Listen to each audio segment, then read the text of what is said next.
Се чешла медицинската документација и се земаат изјави од лекари и сестри за да се утврди патот на лекувањето на 3-годишното дете од Кавадарци кое завчера беше донесено починато на Скопската детска клиника. Инспектори влегоа во болницата во Кавадарци каде што детето било првично однесено и прегледано кај неговиот матичен лекар и во детската главна клиника, потврдува за Канал 5 директорот на Државниот санитарен и здравствен инспекторат доктор Кирил Лазов. После извршениот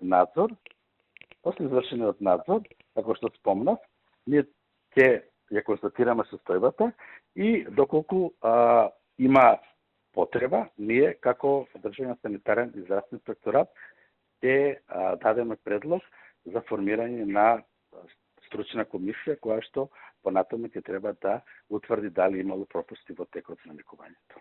Додека се чека извештајот од ДСЗ, кој според надлежните треба да биде готов утре, и во Кавадаречката болница си формирале внатрешна комисија за случајот со малото детенце и велат дека кога ќе го завршат, ќе го објават она што ќе биде констатирано. Согласно со законската процедура, известен е надлежен јавен обвинител и издадена е наредба за обдукција со цел утврдување на причината за смртта. Како институција, од наша страна веднаш е формирана внатрешна комисија.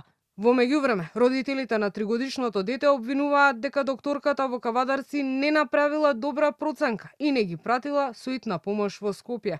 Таткото на малиот Блаже Тони Стојанов во телефонски разговор за Канал 5 вели дека докторката што ноќта го прегледала детето била арогантна и груба кон нив. Им рекла дека нема основ да го прати малиот Блаже со итна помош во Скопје.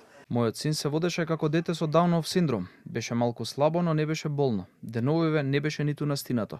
Сепак се гледаше дека во текот на ноќта нешто се случи со детето. Му паѓаше главчето. Докторката од Велес, што не прими да го прегледа рутински, немаше лабораторија и не му дадоа ништо.